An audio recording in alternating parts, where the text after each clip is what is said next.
वेद बताने वाला है अनिका की सारी सच्चाई सबके सामने आने वाली है। आपको बता दें कि सीरियल सरू में सरू की दिमागी हालत खराब करने के पीछे है किसी और का नहीं बल्कि अनिका और अनिका की नानी का हाथ। ये सच्चाई आ जाने वाली है वेद के सामने और वेद वो वीडियो लेकर दिखाने वाला है सभी परिवार वालों के सामने और गुस्सा हो जाने वाला है अनिका के ऊपर। आपको बता दें कि अब यहाँ पर सरू जो है उसका मानसिक संतुलन जो है काफी खराब हो चुका, आपने देखा ही होगा। और इसीलिए अब यहाँ पर वेद जो है इस चीज की गहराई तक जाता है और पता लगाता है कि आखिरकार सरू को अचानक से ये क्या हो गया कि उसकी तबीयत खराब हो चुकी है। इसलिए अब यहाँ पर वेद जो है सच्चाई का पता लगाने के लिए अनिका का पीछा करता है, क्योंकि वेद जानता है कि अनिका से ज्यादा गिरी हुई हरकत और कोई नहीं कर सकता। इसलिए वो अनिका के पीछे जाता है और देख लेता है, वीडियो बनाता है जहां पे अनिका एक दवा लेकर वो खाने में मिला रही होती है और कहती है कि सरू ऐसे ही तुम दवा का डोज लेते लेते थोड़े दिन में पागल हो जाओगी और फिर वेद की होगी मुझसे शादी। और ये सुनकर कहीं ना कहीं हैरान हो जाती है, ये सब सुन के हैरान हो जाते हैं घर वाले, जहाँ पे इस वेद की माँ भी सामने आती है और कहती है इसलिए मैंने इस अनिका को अपने घर की बहू बनाने के बारे में कभी सोचा नहीं था। ये लड़की सरू को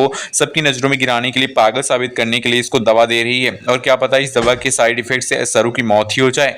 अब ये सब सुन के भाई सबके होश उड़ जाते हैं। अब कहीं ना कहीं यहाँ पर सच्चाई सामने आते ही कामिनी जो है वो डर जाती है और कामिनी अनिका को ही डांटने लगती है और कहती है अनिका तुमने ऐसा क्यों किया। अनिका सोचती है कि नानी मुझे क्यों डांट रही है, लेकिन वो समझ जाती है कि नानी अपने आप को बचाने के लिए मुझे डांट रही है। वेल वो डांट तो खा लेती, लेकिन अनिका कहती है कि हाँ मैंने ये सब किया, मैं मानती हूँ मैंने ये सब किया, क्योंकि मैं नहीं चाहती हूँ कि सरू और वेद की शादी हो और मैं जब तक इस घर में रहूंगी मैं सरू और वेद की शादी बिल्कुल हरगिज नहीं होने दूंगी। और ये सुनकर घर वाले भी चौंक जाते हैं। अब भाई अन्नपूर्णा देवी जो है वो भी अनिका को थप्पड़ मारेंगी और कहेंगी तू कितना गिरेगी, तूने अपनी बड़ी बहन को नहीं छोड़ा। अनिका कहती है सरू नौकरानी है, नौकरानी ही रहेगी, मैं इसे कभी भी अपनी बड़ी बहन का दर्जा नहीं दूंगी। ये लोअर और मिडिल क्लास लोग हैं। अब ये सुनकर सरू जो वो कहती है कि भले मैं लोअर मिडिल क्लास हूँ लेकिन देख मेरी किस्मत तुझसे अच्छी थी, मैं इस घर की बड़ी बेटी बनकर पैदा हुई लेकिन तू छोटी ही रह गई। अब ये सुनकर अनिका और भी ज़्यादा गुस्सा हो जाती है। फिर अब यहाँ पर सरू को भी सच्चाई पता चलती है कि उसको पागल करने के लिए अनिका जो ये सारे कांड कर रही थी, तब वो गुस्से में आकर अनिका को थप्पड़ मार देती है और इस थप्पड़ का बदला लेने के लिए अनिका हाथ उठाती है सरू पे वापस, लेकिन सरू का हाथ पकड़ लेती है अनिका।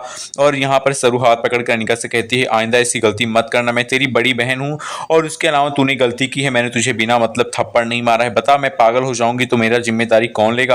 अब ये सब सुनकर इनका कहती है कि तू पागल नहीं हुई, लेकिन मैं कुछ ऐसा करूंगी कि तेरी और वेद की शादी नहीं होगी।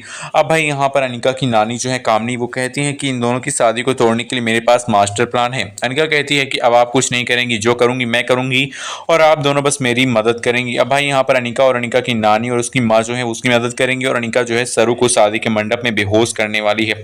जी हाँ, अब सरू को बेहोश करके वो यहाँ पर खुद दुल्हन बन के बैठने वाली है।